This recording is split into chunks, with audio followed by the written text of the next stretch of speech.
Hello everyone, हम कर रहे थे मॉडर्न हिस्ट्री और मॉडर्न हिस्ट्री में हमारे 2 चैप्टर कंप्लीट हो चुके हैं। लास्ट चैप्टर हमने कौन सा किया था? हिस्टोग्राफी की। हिस्टोग्राफी है क्या? जैसे उसमें हमने देखा उपनिवेशवाद क्या है, उपनिवेशवाद इतिहास लेखन क्या है, राष्ट्रवादी इतिहास लेखन क्या है, नारीवादी इतिहास लेखन क्या है, हमने उदारवादी इतिहास लेखन क्या है, नव उदारवादी इतिहास लेखन क्या है, कैम्ब्रिज स्कूल क्या है, ये हम कंप्लीट कर चुके हैं। आज का जो हमारा नेक्स्ट चैप्टर होगा वो क्या है कि यूरोपियों का आगमन और ब्रिटिश शासन का सुदृढ़ीकरण कैसे भारत में हुआ और भारत में यूरोपियन का आगमन कैसे हुआ, इस चीज़ का हम आज बैकग्राउंड समझेंगे। क्या समझेंगे आज हम? उसका बैकग्राउंड यानी कि पृष्ठभूमि समझेंगे उसकी। तो देखिए, जो हमारी 15वीं शताब्दी थी यानी कि जो हमारी 15th सेंचुरी थी, उस टाइम पे भारत को सोने की चिड़िया कहा जाता था। क्या कहा जाता था भारत को? सोने की चिड़िया। क्यों कहा जाता था? क्योंकि भारत में आप देखोगे मसाले, रेशम का कपड़ा, सूती कपड़ा, नील जिसको हम इंडिगो बोलते हैं, हीरे मोती और काफ़ी बहुमूल्य वस्तुएं, इन सब चीज़ों के लिए पूरे वर्ल्ड में फेमस था हमारा भारत। किस किस चीज़ के लिए? मसालों के लिए, रेशम के लिए, सूती वस्त्रों के लिए, हीरे मोती, नील, इन सब चीज़ों के लिए हमारा भारत विश्व प्रसिद्ध था। और यूरोप के लोग भारत के साथ सीधे ही व्यापार यानी कि डायरेक्ट व्यापार करना चाहते थे, लेकिन समुद्र मार्ग जानते नहीं थे। यही कारण था कि यूरोप के देशों ने भारत तक पहुंचने के नए नए समुद्री मार्ग शुरू किए। और अब समझो कि अगर आज किसी देश में सबसे सस्ता मोबाइल केवल भारत में बनता हो, मान लो कि वर्ल्ड का सबसे सस्ता मोबाइल भारत में बनता हो और पूरी दुनिया वही मोबाइल खरीदना चाहे, तो सभी देश भारत तक पहुंचने का रास्ता खोजेंगे। ठीक यही सिचुएशन आपकी 15th सेंचुरी में भारत की थी। भारत मसालों का क्या था? सबसे बड़ा केंद्र था। और काली मिर्च उस समय ब्लैक गोल्ड कही जाती थी। हम काली मिर्च को क्या कहते थे? ब्लैक गोल्ड कहते थे। ठीक है, उस टाइम हमें सोने की चिड़िया बोला जाता था। जैसे हमारे ब्लैक गोल्ड हो गया, आपकी काली मिर्च होगी, आपकी दालचीनी होगी, लौंग, इलायची, जायफल, ये सब यूरोप में सोने के बराबर भाग मूल्य में मिलती थी, इक्विवेलेंट टू गोल्ड। फिर यूरोप में चेंज क्यों आए हम ये देखेंगे।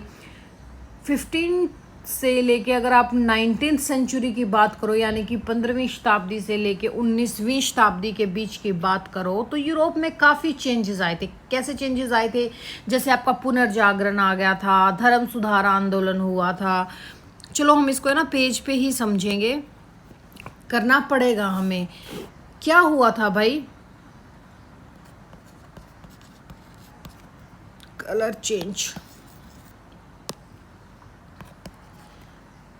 15वीं से लेकर 19वीं शताब्दी के बीच में, समझो बस इसको, यूरोप में, लिखना मत, इसको सिर्फ समझना, क्योंकि मैं इसमें सिंपल लैंग्वेज में आपसे बात करूंगी। काफ़ी चेंजेस हमें देखने को मिले। क्या चेंजेस आए? जैसे सबसे पहला आया क्या? पुनः जागरण। क्या आया? पुनः जागरण आया, जिसको हम क्या बोलते हैं?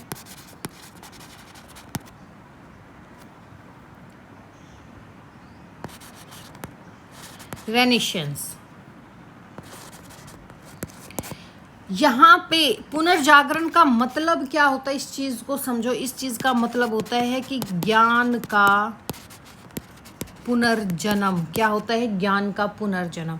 इसके क्या असर पड़े? इसका असर पड़ा साइंस में प्रगति हुई भाई, साइंस का विकास हुआ यानी कि विज्ञान का विकास हुआ, नई सोच डेवलप हुई, आपके अंधविश्वास कम हुए,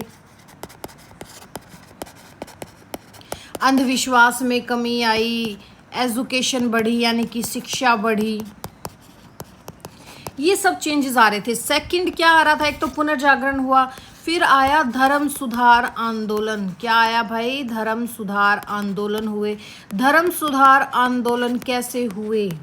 चर्च की गलत नीतियों का विरोध हुआ। जैसे आपके मार्टिन लूथर, जो आपके मार्टिन लूथर है, मार्टिन लूथर। मार्टिन लूथर कौन थे? मार्टिन लूथर एक समाज सुधारक थे। इन्होंने लोगों को स्वतंत्र सोचने के लिए प्रेरित किया।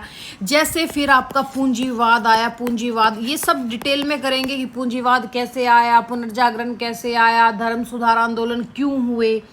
जो आपका पूंजीवाद है, कैपिटलिज्म, पूंजी लगाकर अधिक लाभ कमाने की व्यवस्था को ही हम क्या बोलते हैं? पूंजीवाद। जैसे प्रतियोगिताएं हुई, नए बाजारों की खोज की गई, अधिक उत्पादन किया गया, अधिक व्यापार किया गया। चौथा क्या था? वैज्ञानिक प्राप्ति थी। वैज्ञानिक प्रगति। वैज्ञानिक प्रगति मतलब नई टेक्निक विकसित हुई, बेहतर जहाज बनाए गए, कंपास का यूज़ किया गया जो नॉर्थ साउथ डायरेक्शन बताता है, मैपिंग की गई, खगोल यंत्र बनाए गए, बारूद का यूज़ किया जाने लगा, और इन्हीं वजह से क्या हुआ भाई? समुद्री यात्रा इजी हुई। तो भारत इम्पोर्टेंट क्यों था? क्यों था इन सब के लिए सॉरी, भारत इम्पोर्टेंट क्यों हुआ? क्यों ये भारत आने के लिए तत्पर हुए? क्या रीज़न था इस चीज़ का? क्योंकि भारत में आपके काली मिर्च, आपकी लौंग, दालचीनी,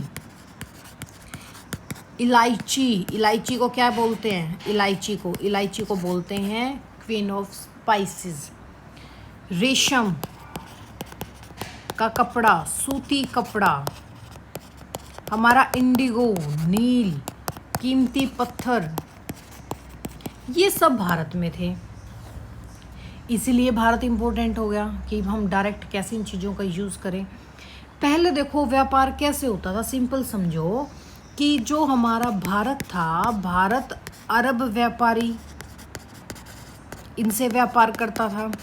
अरब व्यापारी तुर्की से व्यापार करते थे। तुर्की, वेनिस, इटली, यहाँ सामान पहुँचता था। वेनिस, इटली से सामान कहाँ जाता था? यूरोप जाता था। तो देखो कितना लंबा सफ़र इनको तय करना पड़ गया। भारत से अरब, अरब से तुर्की, तुर्की से वेनिस, वेनिस से फिर आपका यूरोप आया। बट ये यूरोप क्या चाह रहा था कि हम इन सब को डाइवर्ट करें और हम डायरेक्ट यहाँ पहुँचें। तो यूरोप के देशों का सामान बहुत महंगा मिलता था, क्योंकि ये यहाँ बेचेगा तो ये भी तो कुछ कमाएगा, ये फिर थोड़ा सा और रेट बढ़ा के यहाँ भेजता था। यानी कि 10 रुपये की चीज़ इनको 100 रुपये में ख़रीदनी पड़ रही है। तो ये लोग कोशिश करेंगे ना कि उस 10 रुपये की चीज़ तक डायरेक्ट जा पाएँ। इसीलिए ये भारत में डायरेक्ट पहुंचना चाह रहे थे। जैसे फिर टाइम आता है किसका? मार्को पोलो का। मार्को पोलो पहला ऐसा आदमी था जो आपके ईस्ट साइड घूमने के लिए निकला था, यानी कि आपके एशिया में घूमने आया था ये। तभी मैंने कहा कि मत करना, क्योंकि मैं सिर्फ स्टोरी समझा रही हूँ, मैं आपको कोई लिखवा नहीं रही हूँ। ये क्या आया था? मार्को पोलो एशिया में घूमने आया था। कब आया था? हाँ, आपको इम्पोर्टेंट लगे तो अपनी लैंग्वेज में लिख लो। कब आया था? 1254 से 1324 तक इसका भाई टाइम पीरियड है, यानी कि इसकी डेट ऑफ बर्थ 1254 से 1324 है। इसने देखा कि जो हमारा भारत है और जो चाइना है, भारत और चीन दोनों काफ़ी समृद्ध हैं, और इसने यूरोप में जाके ढिंढोरा पीट दिया मार्को पोलो ने कि भारत और चीन काफ़ी पैसा है, काफ़ी ऐसे है वैसे है। तो उनकी यात्राओं ने भारत के प्रति यूरोपियंस का क्या किया भाई? आकर्षण बढ़ाया। मार्को पोलो खुद भारत नहीं खोज पाया, इस चीज़ को याद रखना। मार्को पोलो भारत को खोज नहीं पाया था, भारत को स्वयं नहीं खोज पाया। लेकिन भारत के बारे में यूरोप में प्रसिद्धि फैलाने वाला प्रमुख श्रेय जिस आदमी को जाता है वो इस मार्को पोलो को जाता है। किसको जाता है? मार्को पोलो को जाता है। अब इतनी स्टोरी अगर आपको समझ में आ गई है तो अब हम देखते हैं कि इसी पेज पे कर लें, इरेज कर देते हैं इसको, क्योंकि हम सिर्फ समझ रहे हैं अभी तो इस चीज़ को, क्योंकि ये सारी चीज़ नोट्स में है। मैं आपको कंप्लीट अच्छे से डिटेल करवाऊंगी हर चीज़ की, डोंट वरी। देखिए फिर 12वीं शताब्दी का जो टाइम पीरियड था, यानी कि 12th सेंचुरी का जो हमारा टाइम पीरियड था शताब्दी का, उस टाइम जो आपका इटली है, क्या उस टाइम जो आपका आज का जो इटली है, इसका एकाधिकार था भाई। किस पर? व्यापार पर। क्यों? क्योंकि जो इटली के 2 शहर थे, 2 सिटी थी। कौन कौन सी सिटी? एक वेनिस और एक आपकी जिनेवा। ये जो 2 सिटी थी, ये 2 सिटी दोनों ही मिलकर क्या कर रही थी? पूर्व के व्यापार पर नियंत्रण रखते थे।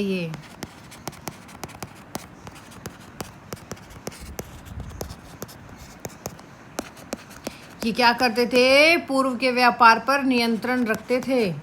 और जो बाकी का बचा हुआ आपका यूरोप था, ये इस चीज से इनसे नाराज रहता था कि भाई हर चीज पे इन्हीं का हक क्यों है पूर्व के व्यापार पर। ठीक है, एक सेकंड रुकना भाई।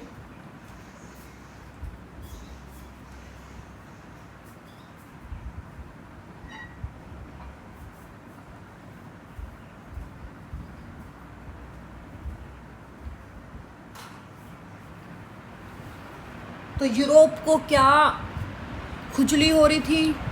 यूरोप को क्या हो रहा था भाई? यूरोप इस चीज़ से, इटली से काफ़ी नाराज़ था। फिर क्या हुआ? और यही नाराज़गी थी कि यहीं से नए समुद्री मार्ग खोजने के कारण बने।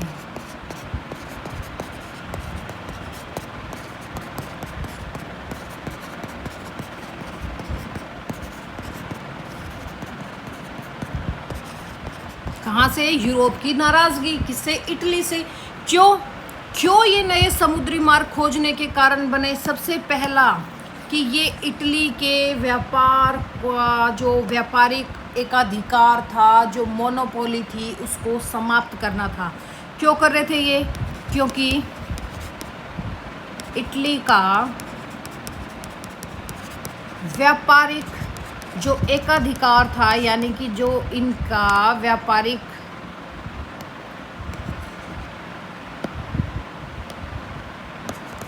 एकाधिकार, जो मोनोपोली थी इनकी, इसको समाप्त करना सबसे मेन रीज़न तो ये था। दूसरा क्या था? जो अरब व्यापारी थे उनसे छुटकारा पाना।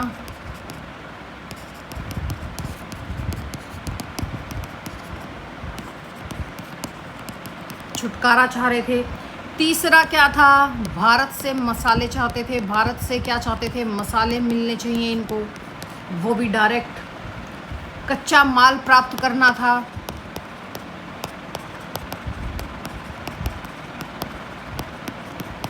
ईसाई धर्म का प्रचार करना था।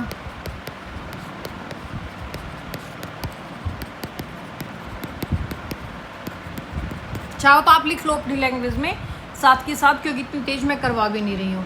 और ज़्यादा से ज़्यादा प्रॉफिट कमाना था, यानी कि अधिक लाभ कमाना था इन लोगों को।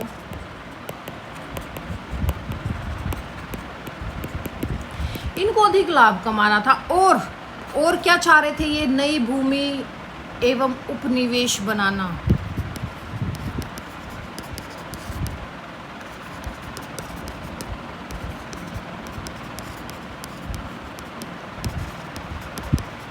ये सब चीज़ चाह रहे थे। तो देखो, और ये सब चीज़ चाह रहे थे, तो मुझे एक बात बताओ कि समुद्री जब इनको खोज करनी थी, समुद्री रास्ता की खोज करनी थी, तो इनको सबसे ज़्यादा क्या चाहिए था? समुद्री खोजों के लिए सहायता करने वाले आविष्कार चाहिए थे इनको।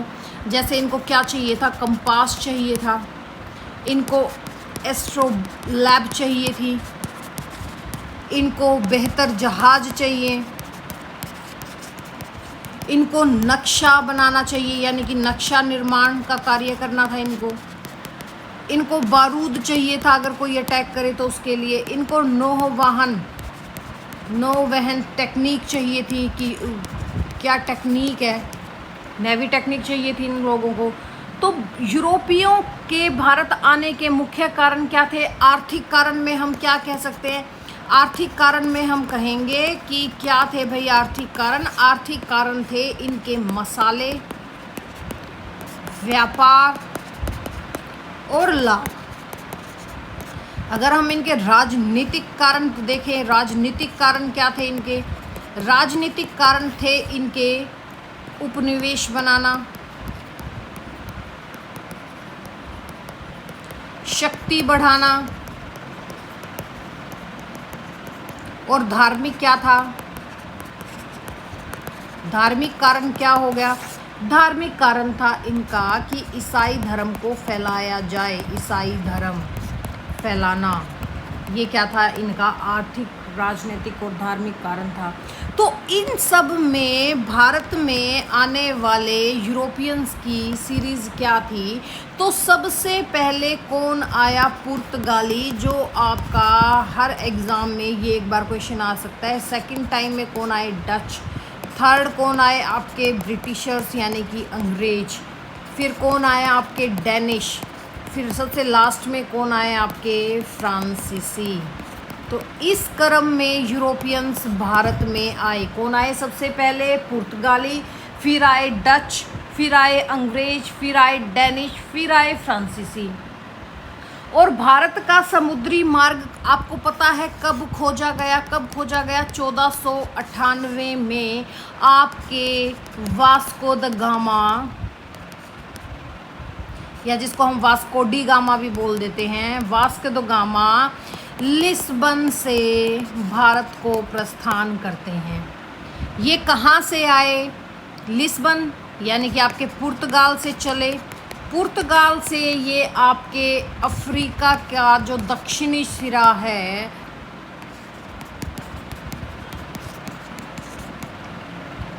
जो आपका क्या है? केप ऑफ गुड होप, या हम इसको कह देते केप ऑफ स्ट्रॉन्ग। यहाँ से अफ्रीका से फिर ये कहाँ आते हैं? अफ्रीका से ये आए हमारे हिंद महासागर में। हिंद महासागर से होते हुए ये कालीकट पहुँचते हैं। कालीकट कब पहुँचते हैं? 17 मई 1498 को ये भारत पहुँचते हैं। पहुँच गए।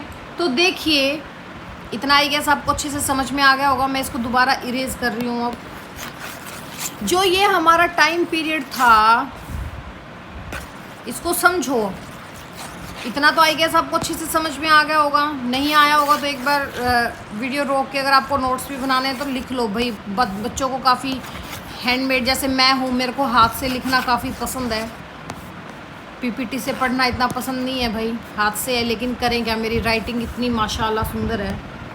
ठीक है, तो देखो यूरोप से स्टार्टिंग किस शहर से हुई? आपके पुर्तगाल से। कहाँ से होती है? यूरोप के पुर्तगाल से। पुर्तगाल में भी कहाँ से? लिस्बन बंदरगाह से। लिस्बन पोर्ट से स्टार्ट हुई। लिस्बन पोर्ट से ये कहाँ आए? ये आए आपके अटलांटिक महासागर।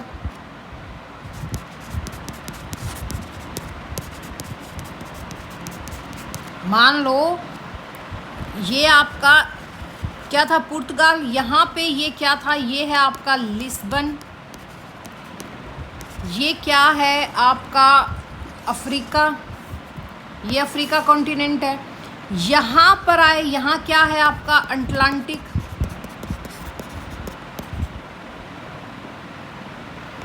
महासागर। यहाँ से होते हुए ये बंदा कहाँ पहुँचता है? ये बंदा पहुँचा यहाँ पर। यहाँ पर ये जब पहुँचा तो इस एरिए का नाम क्या था? यही था आपका अफ्रीका का साउथ पोर्ट। ये क्या है? आपका अफ्रीका, दक्षिणी अफ्रीका का साउथर्न पॉइंट, जिसको नाम क्या दिया गया? Cape of Good Hope. यहाँ पहुँचता है। फिर यहाँ क्या है? यहाँ है हमारा हिंद महासागर। ये यहाँ पे अरब व्यापारियों से मिला। यहाँ ऐसे करते करते गुजरात का इसको मिला। और फिर ये क्या था? हमारा भारत। यहाँ क्या था? ये क्या है? आपका कालीकट, यहाँ पे केरला में। ठीक है। फिर ये मालिंदी जो यहाँ पे ये है, ये क्या एरिया है, मालिंदी।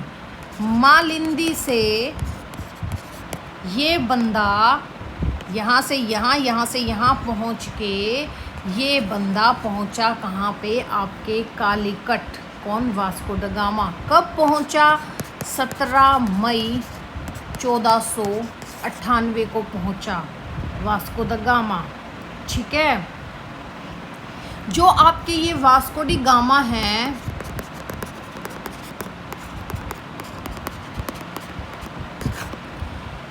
कहाँ से थे ये? पुर्तगाली थे।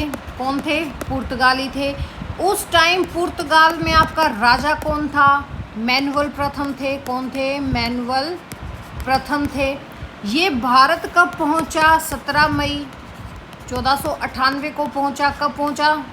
1498 में। 17 मई 1498 में कहाँ पहुंचा? कालीकट पहुंचा। कहाँ पहुंचा भाई? कालीकट पहुंचा। यहाँ पर शासक कौन था? कालीकट। कालीकट का शासक कौन था? कालीकट में उस टाइम आपका शासक कौन था? कालीकट में थे जैमोरिन। जैमोरिन कोई शासक का नाम नहीं है। जैमोरिन उस टाइम वहाँ पे जो ट्राइब थी, उस टाइम जो शासन कर रहे थे, उनको जैमोरिन बोला जाता था। और जैमोरिन का मतलब ही आपका, ये वर्ड भी पुर्तगालियों ने ही दिया था। जैमोरिन इसका मतलब था समुद्री। ठीक है, समुद्री नहीं बोलना आता था इनको, ये समुद्री को बोलते थे समुद्री। यहाँ पे जो आपका मालिंदी है, यहाँ पे ये गुजराती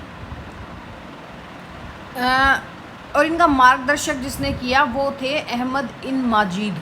माजिद ने इनका मार्गदर्शन किया। इसका पूरा नाम क्या था? अहमद इब्न माजिद। ठीक है। पर इसमें भी काफ़ी इतिहासकारों के मतभेद हैं भाई इनके नाम पे। तो देखो, पुर्तगाली किस उद्देश्य से आए थे? ये आए थे पुर्तगाली आपके कि हमें क्या करना है भाई? व्यापार करना है, हमें ईसाई धर्म का प्रचार करना है, अरब व्यापारियों का प्रभाव समाप्त करना है।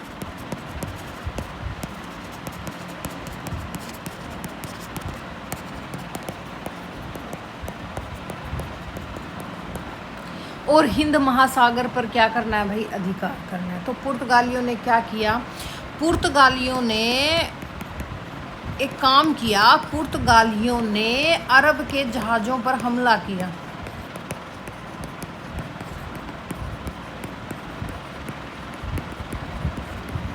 कर दिया। तो इनका समुद्री व्यापार पर कब्जा हो गया। यहाँ पे फिर इन्होंने समुद्री व्यापार पर जब इनका कब्जा हो गया तो यहाँ इन्होंने किलेबंदी बनाई, यानी कि किले बनाए, पोर्ट पर अपना अधिकार कर लिया। और उस समय भारत की स्थिति क्या थी? राजनीतिक स्थिति। उस टाइम भारत में आपका दिल्ली सल्तनत तो समाप्त हो चुका था।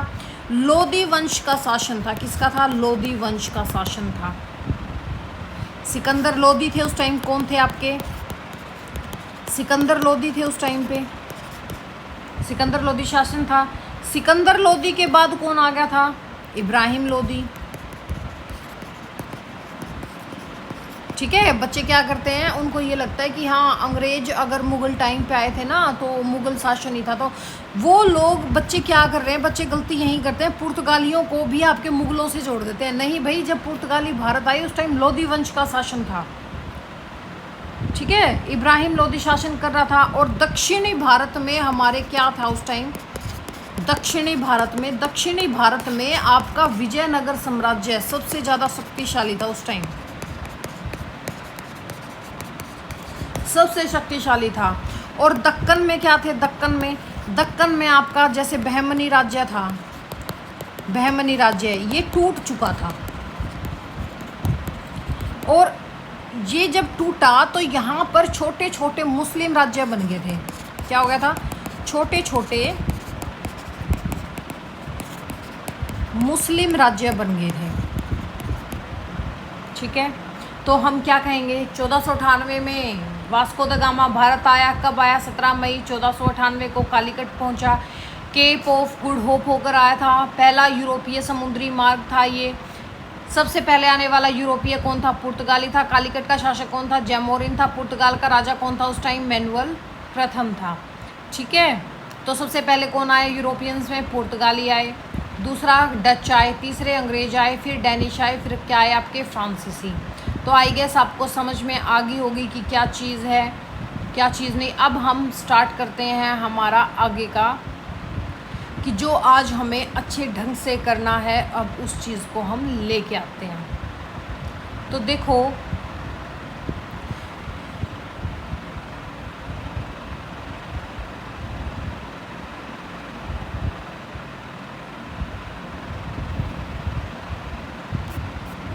इरेज कर दूं इसको, क्योंकि समझाऊंगी, समझा के आप बीच में जो आपको अच्छा लगे उस पॉइंट्स को लिखते जाओ, और जो आपको नहीं ये लगे कि ये इम्पोर्टेंट नहीं है, सिर्फ ये हमारे ठीक है भाई सुनना चाहिए, हमें पता भी होना चाहिए, नॉलेज होनी चाहिए कि कब क्या चीज़ हो रही थी, तो आप वैसे कर सकते हो। लेकिन कोई पॉइंट अच्छा लगे, उसको ये लगे कि एग्ज़ाम में आने के लायक है, तो उसको ज़रूर लिख लो।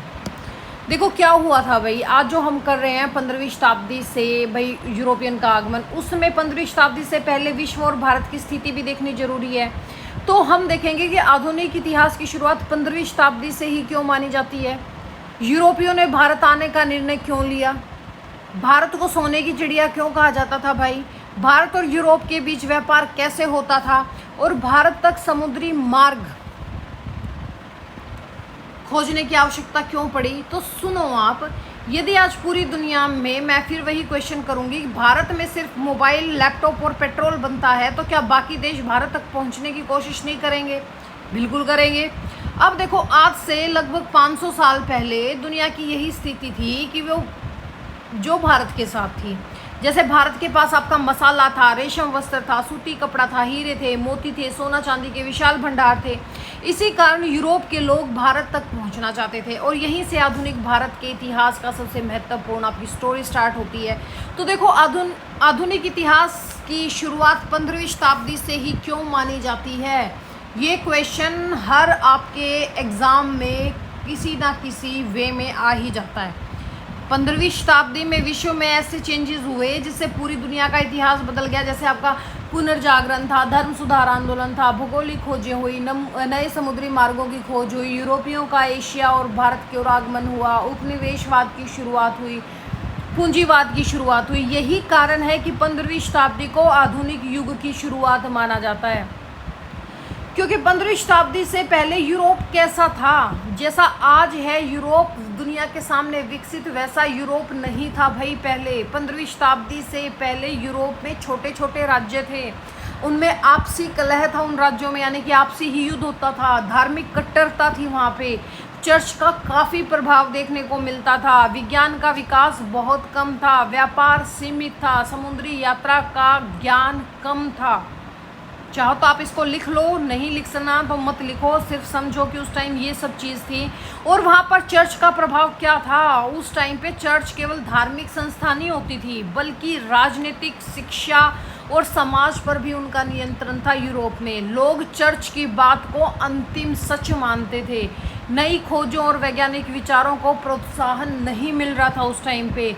और यूरोप की आर्थिक स्थिति में यूरोप की कृषि प्रमुख थी, उद्योग लगभग वहाँ थे ही नहीं। लग्जरी वस्तुएं, जितनी भी चीज़ें थी वो एशिया से जाती थी, जिसमें आपके काली मिर्च, लौंग, दालचीनी, इलायची, रेशम, सूती वस्त्र, ये सब चाहिए था। और इन वस्तुओं के बिना यूरोप का उच्च वर्ग अपनी जीवन शैली की कल्पना नहीं कर सकता था। उस टाइम पे भारत को सोने की चिड़िया क्यों कहा गया भाई? क्योंकि भारत केवल सोने के कारण समृद्ध नहीं था, भारत की संपन्नता के कारण थे। यहाँ की कृषि संपन्नता, उनकी भारत की उपजाऊ भूमि, भारत की नदियाँ, अनुकूल जलवायु और बहुत सारी फसलें थी, विकसित उद्योग थे। भारत विश्व का उस टाइम क्या था? भारत विश्व का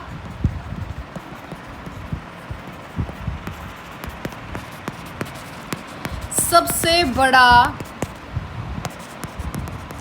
वस्त्र निर्माता था। क्या था? सबसे बड़ा वस्त्र निर्माता था।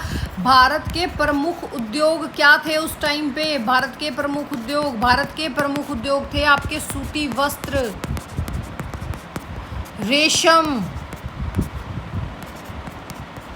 मसाले, मलमल का कपड़ा, धातु उद्योग, जहाज निर्माण,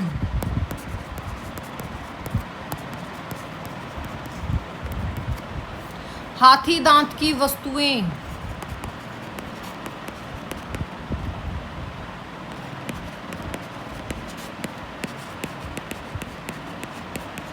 ये क्या थे? भारत के प्रमुख उद्योग थे। मसालों के उत्पादन में भारत और दक्षिण पूर्व एशिया विश्व के सबसे बड़े मसाला उत्पादक थे। यूरोप में इनकी भारी मांग थी, जैसे भाई काली मिर्च खाने में और आपकी मेडिसिन में यूज़ हो रही थी, लौंग भी आपकी मेडिसिन और मसाला था, दालचीनी खाने में यूज़ हो रही थी, इलायची भी मेडिसिन में यूज़ होती थी, जायफल सुगंध के लिए यूज़ होता था। और जो अंतर्राष्ट्रीय व्यापार था, भारत का व्यापार किससे होता था?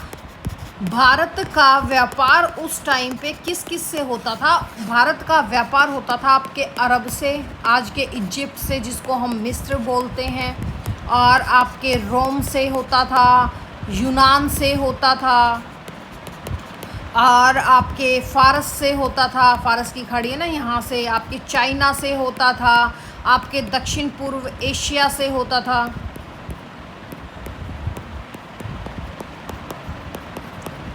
यहाँ पे भारत का व्यापार होता था। कहाँ कहाँ होता था? अरब, मिस्र, रोम, यूनान, फारस, चीन, दक्षिण पूर्व एशिया। तो भारत का नाम सोने की चिड़िया कैसे पड़ा भाई?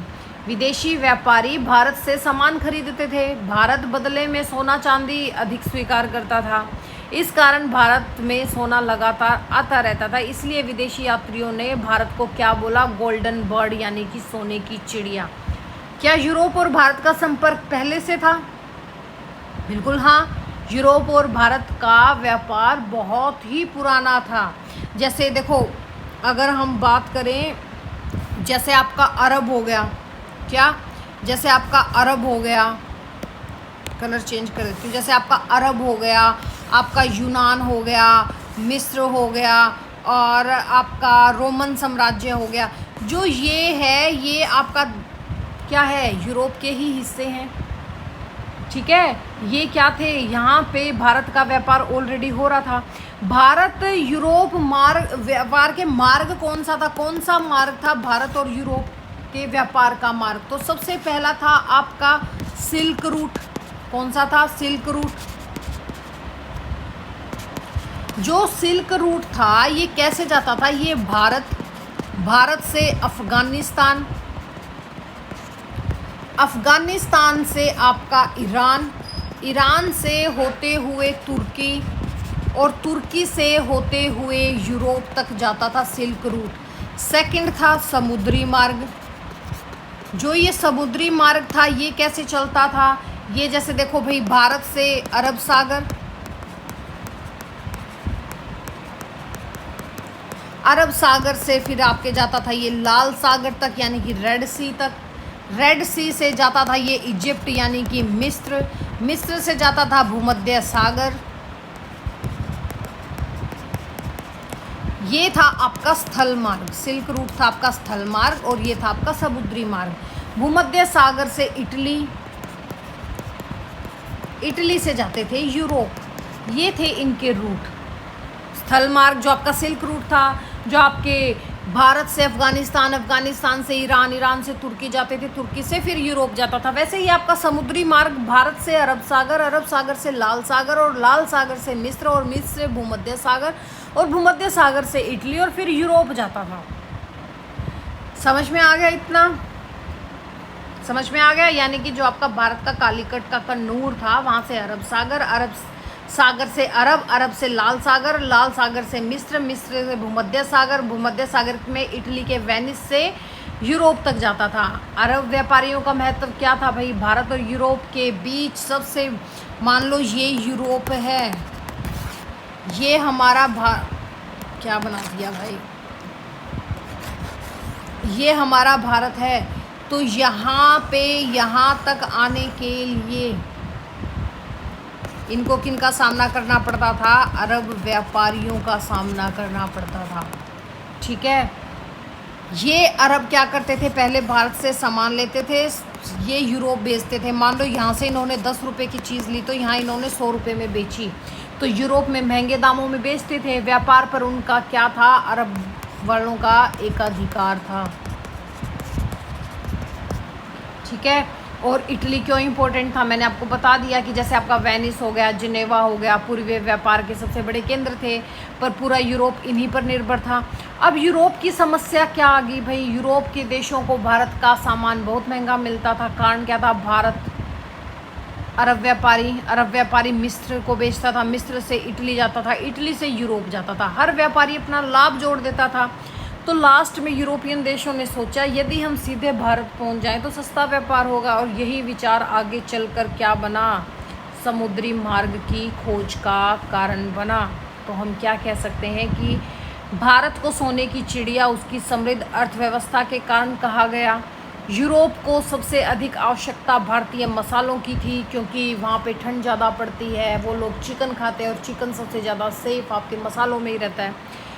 भारत यूरोप व्यापार में अरब व्यापारी मीडिएटर थे। वेनिस और जिनेवा पूर्वी व्यापार के प्रमुख केंद्र थे, और भारत तक पहुंचने के लिए यूरोपियों ने नए समुद्री मार्ग की खोज की। तो एशियन टाइम में भारत और रोम का व्यापार होता था। 7वीं से 14वीं शताब्दी में अरब व्यापारियों का प्रभुत्व बढ़ा था। 12वीं से 15वीं शताब्दी में वेनिस जिनेवा का व्यापारिक वर्चस्व बना हुआ था, और 15वीं शताब्दी में नए समुद्री मार्ग की खोज हो गई। समझ में आया क्या भाई? तो चलो अब हम स्टार्ट करें। तो देखिए 15वीं शताब्दी से पहले विश्व और भारत की स्थिति क्या थी। हमने देखा कि आधुनिक भारत के इतिहास की शुरुआत यूरोपियों के भारत आगमन से मानी जाती है, और भारत अपनी आर्थिक संपन्नता, अपने मसाले, वस्त्र उद्योग और अंतर्राष्ट्रीय व्यापार के कारण विश्व भर में प्रसिद्ध था। इसी कारण यूरोपीय देशों ने भारत तक पहुंचने के लिए नए समुद्री मार्गों की खोज की।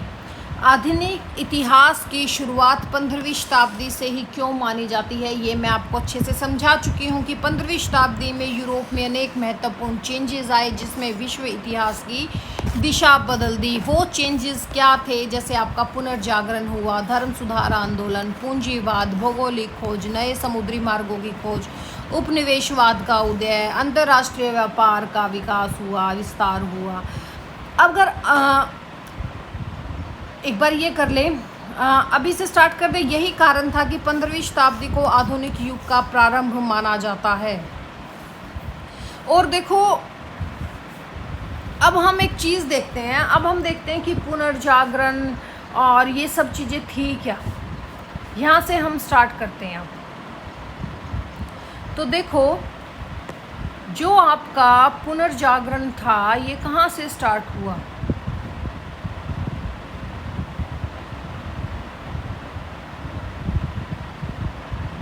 एक सेकंड रुकना भाई।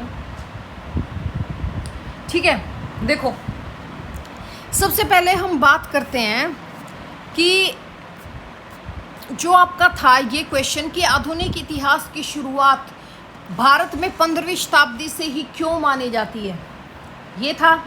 तो देखो जो हमारे मोस्टली इतिहासकार हैं वो आधुनिक भारत यानी कि जो हमारा मॉडर्न इंडिया है इसकी वास्तविक शुरुआत मानते हैं आपकी 18वीं शताब्दी यानी कि 1757 ईस्वी के बाद से। 1757 में क्या हुआ था, प्लासी का युद्ध हुआ था। यहाँ पे नहीं करते, इसी पेज पे करेंगे भाई, क्योंकि ये हमारा रफ पेज है।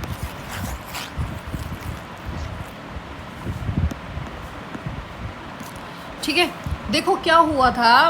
कुछ इतिहासकार मानते हैं कि भारत में आधुनिक भारत की शुरुआत स्टार्टिंग कहाँ से होती है। आधुनिक भारत की स्टार्टिंग होती है आपकी 1757 यानी कि प्लासी के युद्ध से। ठीक है, लेकिन क्या ये सच है। लेकिन 15वीं शताब्दी को आधुनिक युग की भूमिका इसलिए माना जाता है क्योंकि इसी समय ऐसी वैश्विक घटनाएं शुरू हुई जिन्होंने आगे चलकर भारत के आधुनिक इतिहास की नींव रखी, जिसमें सबसे पहला क्या रीज़न था, आपकी भौगोलिक खोज थी। क्या थी, भौगोलिक खोज। भौगोलिक खोज जैसे आपकी जियोग्राफिकल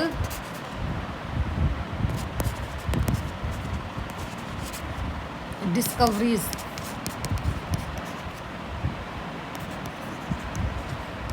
ये थी भौगोलिक खोज का युग। ये युग स्टार्ट हो गया था। हमने देखा कि 15वीं शताब्दी में यूरोपियन देशों ने नए समुद्री मार्ग को खोजना स्टार्ट किया। जैसे 1492 में आपके कोलंबस कहाँ पहुँचे? अमेरिका पहुँच गया, जहाँ पे आपके आज भी नाम दिया जाता है रेड इंडियंस रहते हैं वहाँ पे। फिर 1498 में वास्को द गामा समुद्री मार्ग से भारत पहुंचा, कालीकट। इसने भारत और यूरोप के बीच सीधा समुद्री व्यापार हुआ। और फिर क्या हुआ? यूरोपियन शक्तियों का भारत में आगमन हुआ। पुर्तगाली सबसे पहले आए, फिर पुर्तगालियों के बाद डच आए, अंग्रेज आए, डेनिश आए, फ्रांसीसी आए। आरंभ में उनका उद्देश्य क्या था? सिर्फ व्यापार करना, लेकिन धीरे धीरे उन्होंने क्या किया भाई? राजनीति में हस्तक्षेप किया। व्यापार से साम्राज्यवाद की शुरुआत की। जैसे यूरोपियन कंपनियों ने व्यापारिक केंद्र स्थापित किए, धीरे धीरे सैन्य शक्ति बढ़ाई और भारतीय राजनीति में भी पार्टिसिपेट किया। ये जो प्रोसेस चल रहा था, इसी ने आगे जाकर ब्रिटिश शासन की स्थापना की आधार बनी, यही सब चीज़। फिर हम देखते हैं कि पुनर्जागरण का प्रभाव पड़ा यूरोप में। पुनर्जागरण के कारण आपका विज्ञान हो गया, शिक्षा होगी, तर्क होगी, नई खोजों को बढ़ावा मिला। इसी से समुद्री यात्राएं और नए व्यापारिक मार्गों की खोज हुई। आधुनिक विश्व अर्थव्यवस्था का विकास हुआ। भारत का व्यापार विश्व बाजार से जुड़ने लगा। मसाले, वस्त्र, रेशम और जितनी भी अन्य वस्तुएं थी, उनका अंतर्राष्ट्रीय व्यापार तेजी से बढ़ा। इससे भारतीय अर्थव्यवस्था पर दूरगामी प्रभाव पड़ा भाई। उपनिवेश औपनिवेशिक युग की नींव पड़ी 15वीं शताब्दी में, जब शुरू की घटनाओं ने आगे चलकर क्या बनाया? कॉलोनियल रूल बनाया। ठीक है, अंग्रेजों ने भारत पर राजनीतिक नियंत्रण स्थापित किया। तो हम टोटल कुल मिला के क्या कह सकते हैं कि 15वीं शताब्दी को आधुनिक भारत की प्रत्यक्ष शुरुआत नहीं, बल्कि आधुनिक भारत की पृष्ठभूमि, जिसको हम बैकग्राउंड बोल देते हैं या प्रील्यूड बोल देते हैं, ये माना जाता है। इसी काल में आपके भौगोलिक खोज, यूरोपीय व्यापारियों का आगमन, वैश्विक व्यापारिक परिवर्तन शुरू हुए, जिसके परिणाम स्वरूप आगे चलकर भारत में ब्रिटिश सत्ता स्थापित हुई और आधुनिक भारत का इतिहास विकसित हुआ। टोटल हम क्या कह सकते हैं भाई? 15वीं शताब्दी को आधुनिक भारत की भूमिका इसलिए माना जाता है क्योंकि इसी काल में समुद्री मार्गों की खोज, यूरोपीय व्यापारियों का आगमन और उपनिवेशिक शासन की नींव पड़ी थी। यही नींव पड़ी थी। अब देखो यूरोप में पुनर्जागरण की शुरुआत कैसे हुई। अब मेन टॉपिक हम स्टार्ट कर रहे हैं कि यूरोप में, देखो भाई, हिस्ट्री करने से पहले, भारत की चीज़ें समझने से पहले आपको उसके रीज़न भी तो जानने पड़ेंगे कि क्या क्या रीज़न बने। यूरोप में पुनर्जागरण की शुरुआत कैसे हुई? क्या रीज़न था कि यूरोप में पुनर्जागरण की शुरुआत हुई? पहली बात तो पुनर्जागरण का अर्थ ही क्या होता है? पुनर्जन्म, यानी कि दोबारा से जन्म लेना, जिसको हम कहते हैं नवजागरण। क्या बोलते हैं? नवजागरण।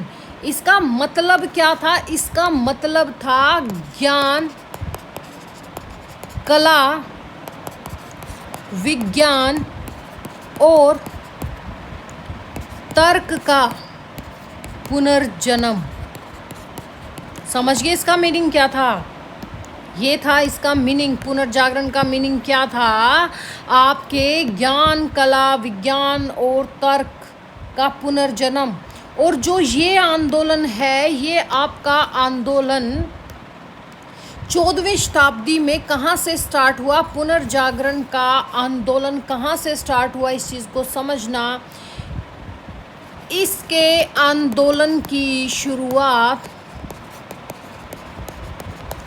कहीं और से नहीं, आपके इटली से स्टार्ट हुई थी। कब हुई थी? 14वीं शताब्दी में स्टार्ट हुई थी पुनर्जागरण की शुरुआत, और 15वीं 16वीं शताब्दी तक पूरे यूरोप में फैल गई थी।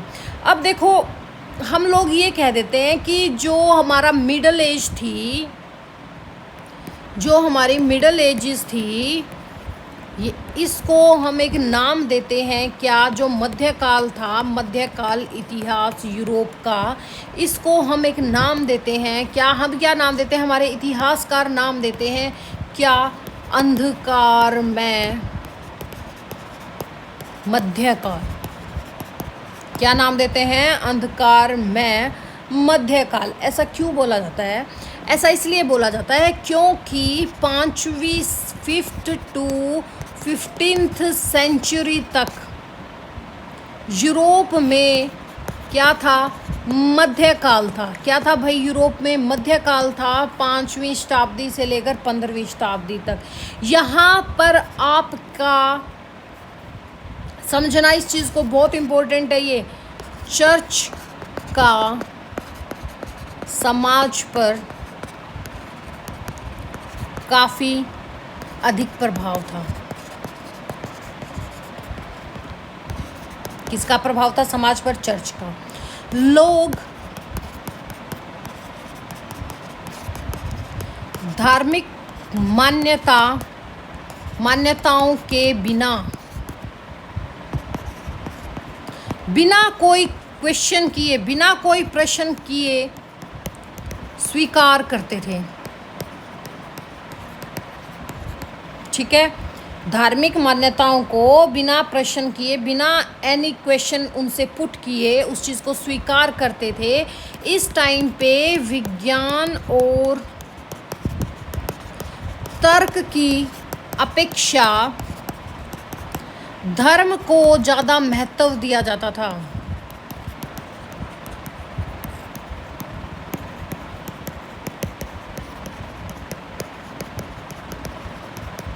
ठीक है, शिक्षा भी केवल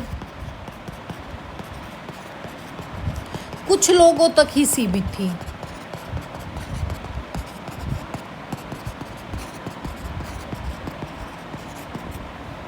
नई खोजों और प्रयोग को प्रोत्साहन कभी नहीं दिया गया।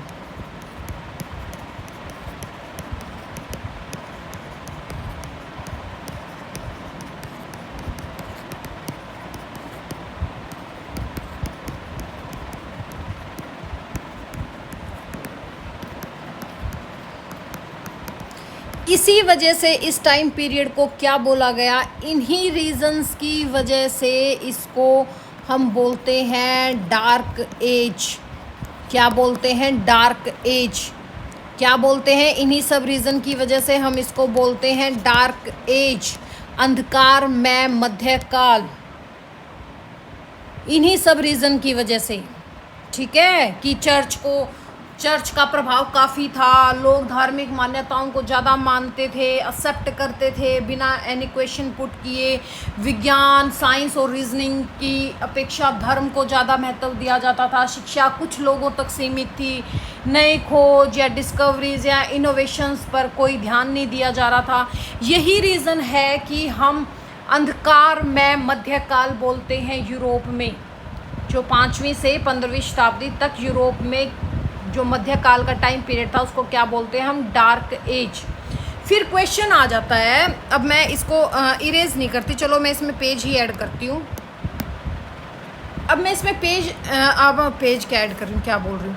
अब एक और क्वेश्चन उठा कि इटली क्यों बना पुनर्जागरण का जन्म स्थान। क्या क्वेश्चन पुट हुआ कि इटली क्यों बना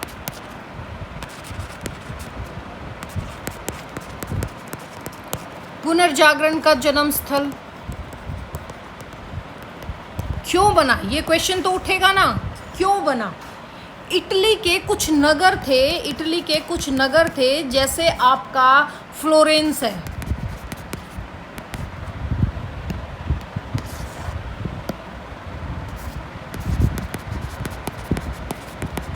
फ्लोरेंस हो गया, आपका वेनिस हो गया और आपका जिनेवा हो गया। जो आपके ये देश थे, जेनोआ, वेनिस और फ्लोरेंस, ये तीनों क्या थे, ये तीनों व्यापार के बड़े केंद्र थे। क्या थे ये, व्यापार के बड़े केंद्र थे। इसके कारण व्यापार से लोगों के पास धन आया। यहाँ से क्या हुआ, व्यापार के केंद्र थे तो इनके पास क्या आया भाई, धन आया। धनी व्यापारियों ने क्या किया, धन आया तो जो धनी व्यापारी थे आपके, धनी व्यापारियों ने कलाकारों, आपके वैज्ञानिक और विद्वानों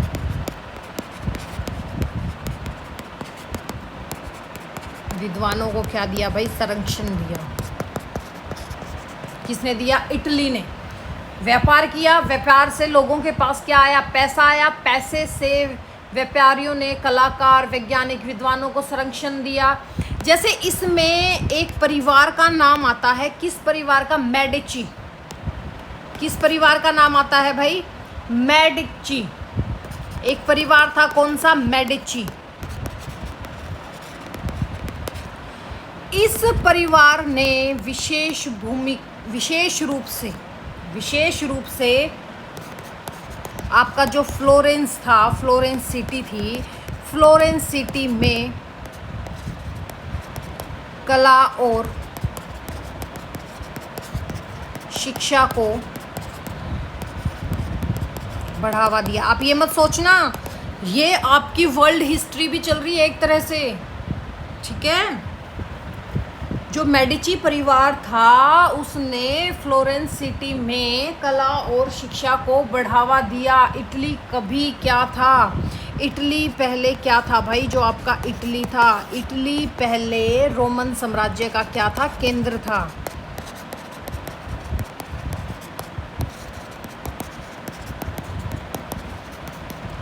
इसलिए यहाँ पर आपको पुरानी रोमन, यूनानी सभ्यताओं के अवशेष और ग्रंथ काफ़ी मात्रा में उपलब्ध हैं यहाँ पे। फिर बात आती है, फिर स्टेप थर्ड में क्या हुआ। देखो हमने पहले देखा कि भाई जो 5वीं से 15वीं शताब्दी थी, यूरोप में मध्यकाल का जो टाइम पीरियड था वो डार्क एज थी। फिर हमने देखा कि इटली क्यों बना पुनर्जागरण का जन्म स्थान। अब जो आएगा वो क्या आएगा, आपके कॉन्स्टेंटिनोपल का पतन हुआ, यानी कि ओटोमन तुर्कों ने जो आपका कुस्तुतुनिया था, जिसको हम कॉन्स्टेंटिनोपल भी बोलते हैं। क्या अब हम यहाँ पे नेक्स्ट टॉपिक क्या पॉइंट डालते हैं, कॉन्स्टेंटिनोपल या कुस्तुतुनिया कह दो, कुस्तुतुनिया का पतन। इसका पतन कब हुआ, 1453 में। 1453 में क्या हुआ था, जो आपके ओटोमन साम्राज्य थे, ओटोमन साम्राज्य के तुर्कों ने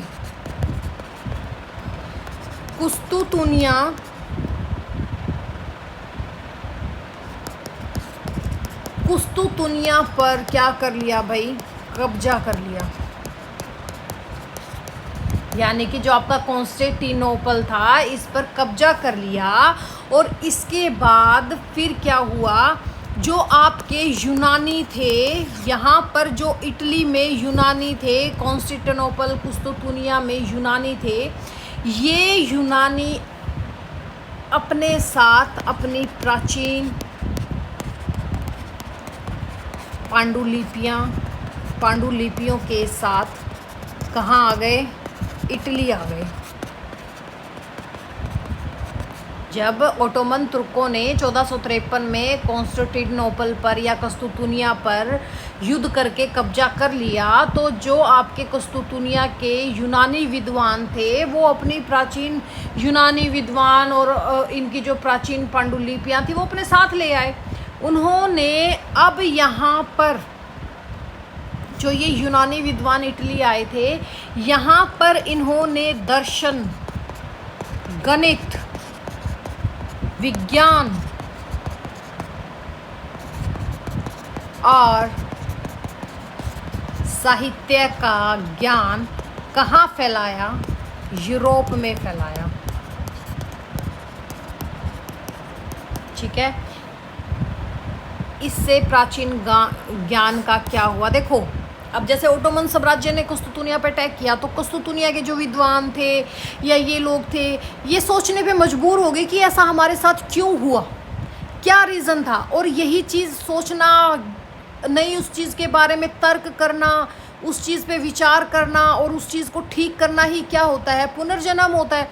अब मान लो आप चल रहे हो, चलते चलते आप गिर जाओ, कहीं पानी आया, केले का छिलका, आप उस पर गिर जाओ, तो आप क्या कहोगे कि मैं क्यों गिरा, क्या रीज़न था मेरे गिरने का, मेरी कहाँ गलती रह गई। तो नेक्स्ट टाइम आप उस चीज़ पे ध्यान दोगे। तो इसी को क्या बोलते हैं, पुनर्जागरण। और इससे ही प्राचीन ज्ञान का पुनर्जीवन हुआ जब ये कुस्तुतुनिया पर अटैक हुआ और ये लोग इटली आए। यहीं से किसका जन्म हुआ, मानवतावाद का। यहाँ से किसका जन्म हुआ, आपके मानवतावाद का जन्म हुआ, यानी कि जिसको हम बोलते हैं ह्यूमनिज्म। ठीक है। विद्वानों ने क्या कहा, विद्वानों ने कहा कि मनुष्य केवल धर्म के लिए नहीं बल्कि ज्ञान, तर्क और अपनी क्षमता के विकास के लिए भी जन्मा है। यहाँ पे विद्वानों ने क्या कहा, विद्वानों ने कहा भाई, क्या कहा कि मनुष्य केवल धर्म के लिए नहीं बल्कि ज्ञान, तर्क और अपनी क्षमता के विकास के लिए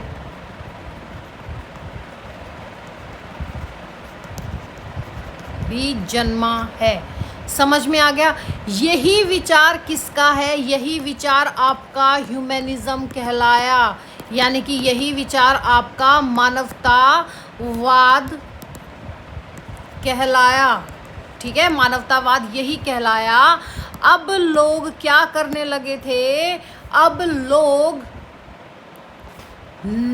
क्या हो गया था, अब लोग तर्क की बात कर रहे थे, तर्क करने लगे और क्या करने लगे, प्रश्न पूछने लगे,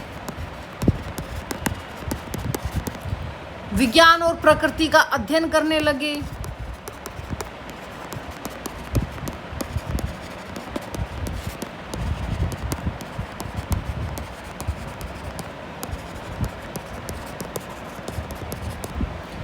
समझ में आ गया। फिर क्या हुआ, आपके जो प्रिंटिंग प्रेस थी, यानी कि जो छापा खाना, प्रिंटिंग प्रेस, इसकी शुरुआत हो गई भाई 1450 ईस्वी के आसपास। 1450 ईस्वी में आपका जो गुटेनबर्ग है, जोहान्स गुटेनबर्ग में छापा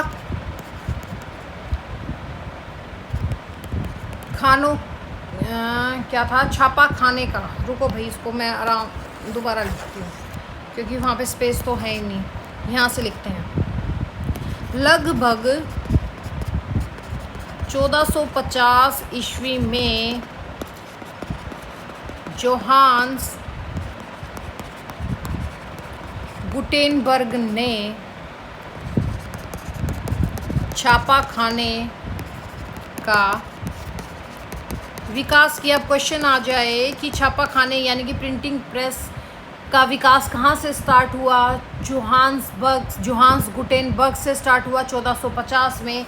इसका क्या इफ़ेक्ट पड़ा, इसका प्रभाव क्या पड़ा, क्या प्रभाव पड़ा भाई इसका। एक तो बुक्स, पुस्तकें सस्ती हुई प्रिंटिंग प्रेस से, शिक्षा तेजी से फैली,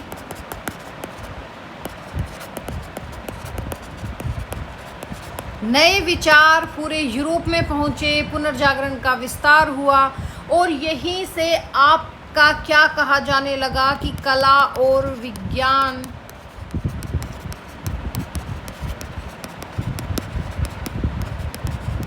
का स्वर्ण युग। इसको क्या कहा जाने लगा, कला और विज्ञान का स्वर्ण युग। अब महान कलाकार, महान वैज्ञानिक सामने आए। जैसे सबसे पहले हम बात करते हैं लियोनार्डो दा विंची की।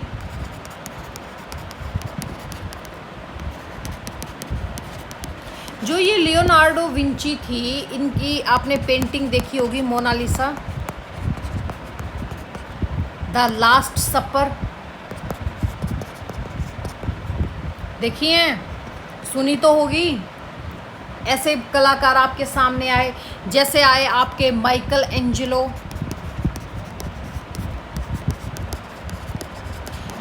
एंजेलो, जिन्होंने स्टीफन चैपल की छत और डेविड की मूर्ति बनाई थी। सिस्टीन चैपल की छत और डेविड की मूर्ति बनाई। ये कलाकार आ रहे थे सामने, जैसे आपके राफेल थे। राफेल ये क्या थे, बहुत फेमस चित्रकार थे। जैसे आपके निकोलस कोपरनिकस थे।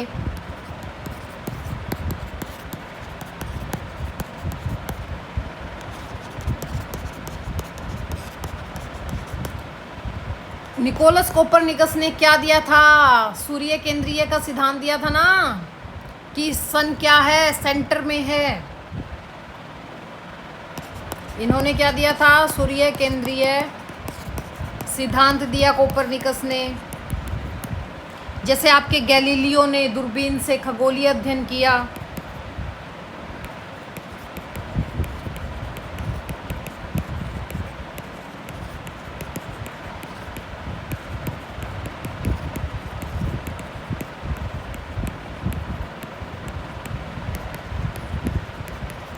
तो पुनर्जागरण का रिजल्ट क्या निकला, विज्ञान की शुरुआत हुई भाई, कला और साहित्य में नए प्रयोग किए गए, मानवतावाद का प्रसार हुआ, भौगोलिक खोजों को प्रोत्साहन मिला, समुद्री मार्गों की खोज हुई, यूरोपीय शक्तियां एशिया और भारत पहुंची, आगे चलकर धर्म सुधार आंदोलन यानी कि रिफॉर्मेशन और औद्योगिक क्रांति का मार्ग प्रशस्त हुआ। ठीक है, समझ में आया, समझ में आ गया पुनर्जागरण का क्या सिस्टम था। फिर देखो, हमने देखा कि भाई आधुनिक भारत में जो आपकी शुरुआत हुई, हमने पुनर्जागरण को अच्छे से समझ लिया। अब हम बात करेंगे किसकी, धर्म सुधार आंदोलन की। भाई धर्म सुधार आंदोलन कैसे, धर्म सुधार आंदोलन हुआ, जैसे भाई चर्च सर्वोच्च शक्ति था उस टाइम पे, पोप ईश्वर का प्रतिनिधि करता था, चर्च में भ्रष्टाचार काफ़ी था, पदों की खरीद फरोख्त होती थी, विलासिता का जीवन जी रहे थे। बट ये चीज़ करेंगे अब हम नेक्स्ट लेक्चर में, क्योंकि काफ़ी लंबा हो गया आई गेस। कोई बात नहीं, धीरे धीरे करो पर अच्छे से करो। तो चलो मिलते हैं नेक्स्ट लेक्चर में। अगर क्लास अच्छी लगी तो लाइक, सब्सक्राइब और शेयर ज़रूर करना। मिलते हैं नेक्स्ट में। Thank you, have a nice day.